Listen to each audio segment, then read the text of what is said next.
Hi there, everyone, and welcome to Paper Wishes Weekly Webisodes. I'm Sara Newman, and I'm so happy you're joining me for this episode of Saturday with Sara. Today, I'm excited to show you a lovely collection from our friends at Stamperia called Silent Sea. We have pattern papers, we have rub-ons, we have chipboard die cuts underneath everything here. And today we also have two Paper Wishes exclusives. We have a pack of silver brush diamond paper, and we have some of my very favorite script greetings dazzles. So let's take a closer look. We have got so much to play with today. We can begin with our paper pack. So here you can see you've got a set of 8x8 pattern papers. There are 10 double facing pages included here, and it is a beautiful seashore theme. Now, even as I'm just opening this up, on the inside front cover, you can see all of these beautiful sentiments, really easy to cut out and use on your cards and your paper crafts. But as we're getting into the all over designs here, you can see this really gorgeous color palette, blues and browns, some really pretty imagery. This is what Stamperia does so well with this faux texturing on here, the collage. You'll have some script and some botanical and nautical images. Here's one sheet of their cutouts. Now, I love these in Stamperia collections because you can see here on one side, you've got some illustrated elements. Now, you could cut these out individually or as a border if you like. On the other side of this same sheet, you've got the option with fewer illustrations on here. So you can add your own personal touch if you wish. But just flipping through here, have a look. Really stunning designs. And this is perfect for anyone who loves the ocean, whether you have access to a sunny beach or a somewhat moodier one. I'm thinking of Oregon and where I live in northern Germany. So as I'm coming here to the back, this is the inside back cover, and again, you've got some more fussy cut elements in here. A beautiful collection. I really love this. Now, to go along, we also have a set of rub-ons. Now, the rub-ons are another Stamperia classic. I absolutely love these. They have fantastic quality. Here you can see all of the designs. Of course, they're made to coordinate perfectly with the pattern paper. On the back, they do provide all of the instructions for how to apply these, but of course, we will demonstrate that today as well. Then to go along, there's also a pack of 37 die-cut chipboard elements, and I've put them onto two pieces of cardboard so that you can see them a bit better. These make wonderful card focals and go perfectly with the cardstock and the rub-ons too. Then in addition, we've got two of our Paper Wishes exclusives. And the first is a pack of silver brushed diamond papers with 4 sheets of gorgeous smooth finish metallic paper. And you can see all of the various techniques that you can use these with, and we'll explore some of that too. And then where did I put them? My favorite crafting supply. I really cannot get enough of the script dazzles. You've probably noticed that I use them a lot in webisode projects. I love the script. I love how versatile the sentiments are. The script is something that is beautiful and unique, but it is also easy to read, which is really important there too. So here you'll have a set of 3 sentiments. Now these are in brown because I thought that that would work really nicely with some of the brown tones in the paper pack. And not only are you getting the words and the sentiments, but you can see you're also getting some small accent pieces in here too, like the hearts and some little floral elements as well. So as you can see, we have got a lot to play with today. I'm really excited to explore all of these creative opportunities with you, and we can take a look at some various ways to put all of these beautiful elements together to use on some really fun cards. I'm so glad that you are here today, so come play with us. I love this large lighthouse cutout image, and I couldn't wait to use it as a card focal. So my card layout is really pretty simple, and if you have a large and eye-catching focal like this one, you really don't have to do a whole lot more to your card to have something that's a really effective design. So I've first covered my card front with the silver brushed diamond paper, and this adds a bit of shine and texture around the edges of my card front. And then I trimmed down the collage pattern paper slightly smaller than the card front. And I've inked this with greige. Now, greige is one of my very favorite colors in the Prism range because it does add a nice shadow effect. Nothing too stark or too strong, but it does create some nice definition around your pattern papers. Then I've got my focal image here. Now I've also inked this, but not with greige. In this case, I wanted a starker line, so I've used the mustard.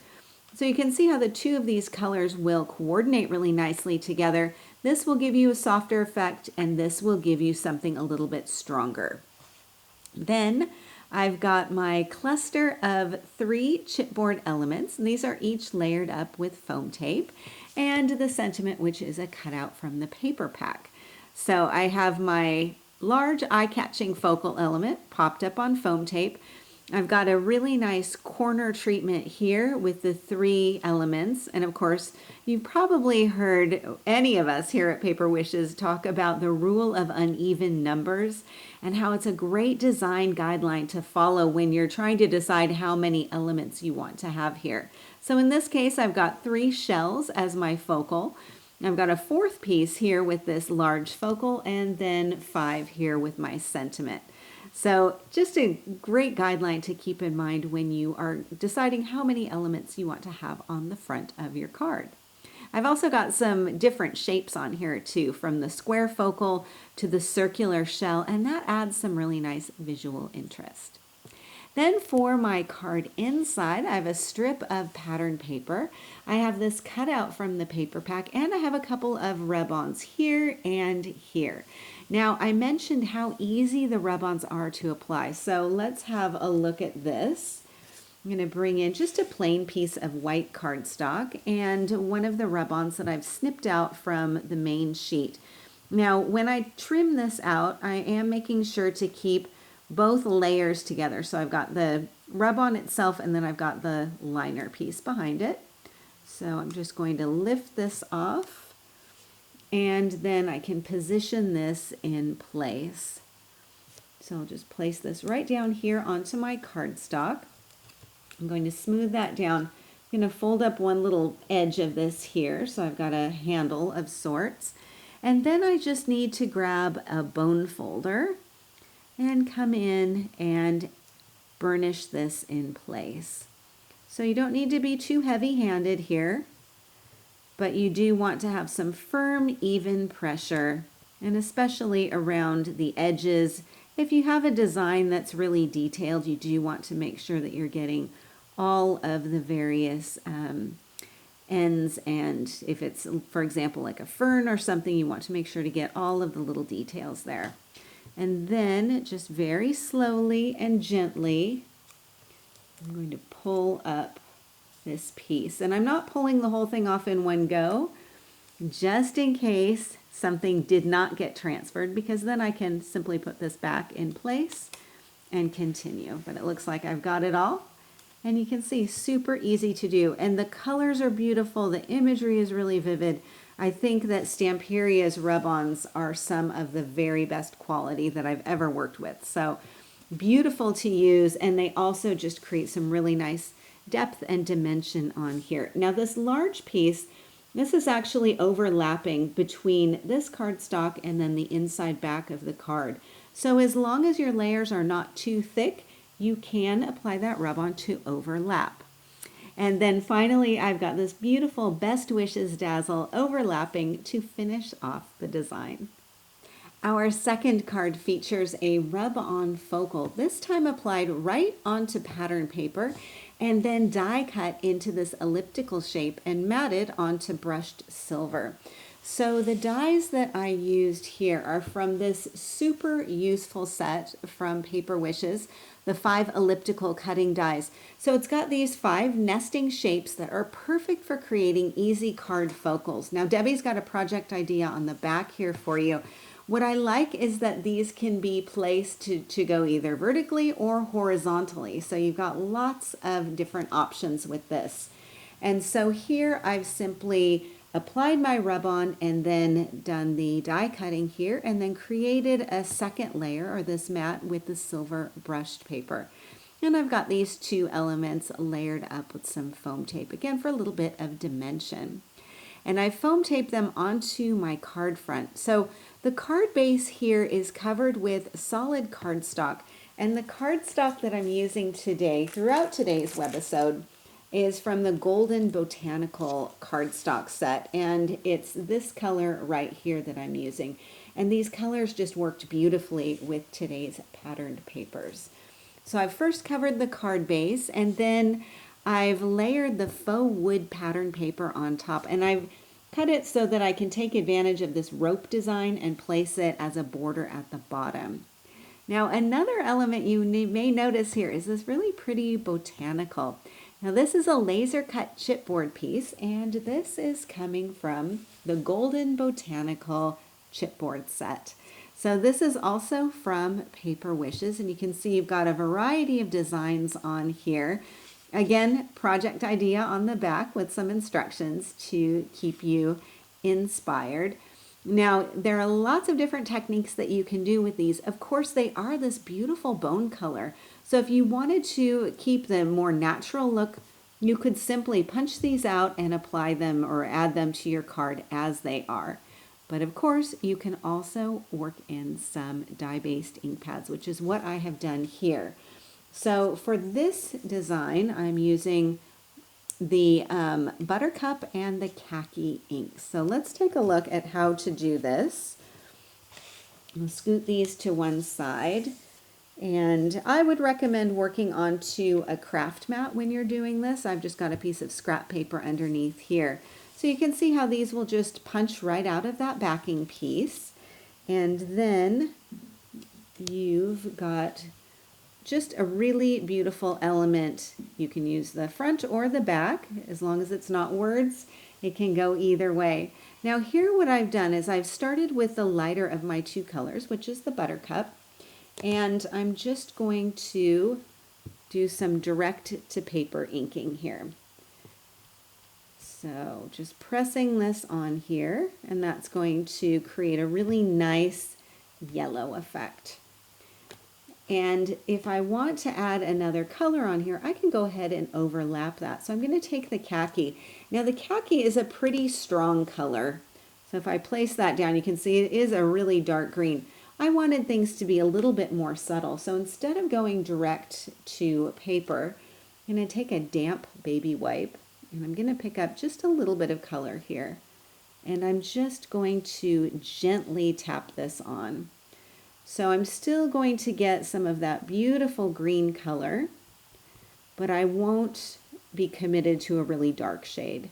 So you can always sort of dilute the dye-based inks with a damp baby wipe or with even a damp piece of paper towel. Okay, so as much or as little as you want to go on there. Dye-based ink pads are water reactive, so it means that you are able to create some really nice blending effects in there. So let me bring back in my original card, and you can see how I've just added in little touches of that color up here and around, especially on some of these high points there. Then once the ink is dry, you can add it to your project. And with so much depth on this card, you may want to cut some very small pieces of foam tape and add them just underneath some of these larger leaves here. I also have a small bow tied in some jute twine, which is an easy way to add softness to your card. And then the Waves of Serenity element is a chipboard piece that just overlaps the bottom of the rub-on, and I think it really nicely extends and balances beyond the border of that elliptical shape. Then for our card inside, we have the rest of that patterned paper, so you can see the rope design down here at the bottom. I've got a couple of shell rub-ons here and here, and then I've got some shell chipboard elements and the Sending Smiles Dazzles. Here we have even more Golden Botanical chipboard pieces incorporated into the collage on the card front. And these have been inked with Buttercup and then several applications of the Warm Honey. So I've used this large piece here, just turned it around and tucked it underneath my sentiment here on the card front. And then this small leaf is right down here at the bottom. And again, simply doing some direct to paper inking with those 2 ink pads, and having the 2 different yellow colors allows me to get 2 different shades here on my large piece. Now the yellow tones match perfectly with the solid cardstock used to cover the card front, and I think really also pick up the warm tones in the pattern paper that I've used here. I have a strip of the brushed silver paper matted onto this mustard colored cardstock, so you can see it's really easy to incorporate this specialty paper into a card design. You don't have to use a whole lot. A little bit will be really effective.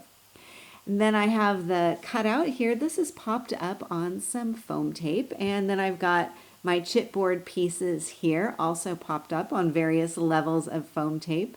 And I've got my ginkgo leaf kind of tucked in between these 2 layers, and then this one in between those 2 shells down at the bottom. Super simple to do, and it's a really effective collage element, I think. And then right down below you can see the Waves of Serenity rub-on, which I applied right onto that pattern paper. Now I have another laser cut chipboard technique that I want to show you, and this is so simple. You'll notice down here that I've got this beautiful ginkgo leaf shape. Let me grab the package again, and you can see that it is this design right here. I've used it as a stamp. Super simple to do. So let me grab a couple of pieces of scrap paper here. And I've got my ginkgo leaf here. You can see he's already been inked a lot. Now I did find when experimenting with this technique that the darker ink colors tended to be more effective than, say, something really light and subtle. So for this demo I'm going to use the mustard, and I think you'll be able to see how effective that is. And again, you can work on your craft mat, or I've just grabbed some scrap paper here. And what I'm going to do is ink this really heavily. You can see the difference there. If I'm inking this, you may get some inky fingers here too, just a warning. And then I'm going to grab a piece of cardstock here. I'll handle this really carefully and simply place it right down and smooth this down like so. Now when I lift it, I need to lift it straight up as much as I can. Hopefully not drop it. I think I got lucky there. And then I've got a really beautiful print. So this can be done with many of your chipboard pieces, and it might be another fun way to incorporate those into your design. So again, there is my stamped piece, and I've got my dazzle overlapping to create a really sweet layered message. Our final card has lots of layers and dimension and incorporates some beautiful florals and botanicals with the seashells and the ocean theme. So let's take a closer look. We can start at the bottom and kind of work our way up. So here I've trimmed down the collage pattern paper, smaller than the card front, and then I layered it with white vellum to ghost back some of the design, to let that focal element stand out, and also to create a little bit more depth on the card. So I'll show you with another one of the designs from the paper pack. So you can see it's got a beautiful collage on here. Now I could simply take my focal and place this on here. It does have a frame around the outside edge with this brown kind of with the rope twined around it. You may find that it's a little difficult to separate between the two, so you have some options here. What you could do is simply mat this onto a coordinating or contrasting piece of cardstock, white or black, or a combination of white and that silver brushed paper if you want to, like I did on mine. This would work. You could also add in another layer, and here again I've got that white vellum. So I've trimmed this down smaller than my pattern paper, so I can still get some of the design showing around there. And then take your matted piece and place that in the center. And then you've instantly got layers and depth and dimension. Now what I've done here, and what I generally recommend people do when they're gluing vellum in place, don't worry about gluing around the outside edges there. Instead, place your glue where you know your focal element will hide it. So right here in the center. So glue those two pieces together and then pop this on top, and the vellum will stay in place, but you don't have any glue showing through. So that's what I've done here. So I've got my matted focal here. I've got it on some silver brushed paper, also onto white cardstock. This piece is popped up with some foam tape, again adding to that depth and dimension there. Now I've also got some beautiful flowers, and the flowers here on either corner, well, these are from the Wind Flowers die set. And you can see here, this is just full of a versatile collection of layerable blossoms. So you've got the different flower sizes, you've got some leaves, you've even got some stems here. You've got your diagram here to let you know how that all goes. And then of course, you've got a gorgeous project on the back from Lene. So some inspiration there as well. Now I've done the die cutting alternating between white cardstock and the silver brushed paper, and then I've added the seashells right in the center as the centers of the flowers. I've got some leaves die cut from the two different green shades in the Golden Botanical cardstock pack. And then one other thing that I've done here is I've rolled up the corners of the vellum sheet very gently and then tucked them underneath the focal and glued them in place. Now, if you're mailing the card, that might be a little bit problematic. So in that case, you could just leave those two corners laying flat, or you could crease them too. There's another option for that as well. But if you're handing over the card, it's kind of fun to have something with a little bit more depth to it. And then again, the Find Yourself message is one of the cutouts from the paper pack. For the card inside, I have a piece of solid cardstock, and I added this ocean rub-on here right on top of that solid cardstock, and then I've layered this chipboard piece on top to create a little bit of a scene there. And then of course I've got my dazzle underneath. And this is our final project of the day today. So a big thank you to our friends at Stamperia for yet again another absolutely gorgeous collection, and a really fun one to work with too. A special thanks to you for joining me today. We're really glad you're here, and we're happy you're a part of the Paper Wishes family. Do feel free to leave a comment. We'd love to hear what you think. Each item can be purchased separately, and you can see them below. However, we've also bundled them into a creative money saver just for you. For the money saver, just see this webisode on paperwishes.com. And if you're watching us on YouTube, have a look in the description box below this video. You'll find a link that will take you to our Paper Wishes webisodes page, and you can see everything I just mentioned. If you enjoyed our video today, we'd really appreciate a thumbs up. It helps people to find our channel. And don't forget to subscribe. We create 3 to 5 videos each week, so there's always something fun to inspire your creative spirit.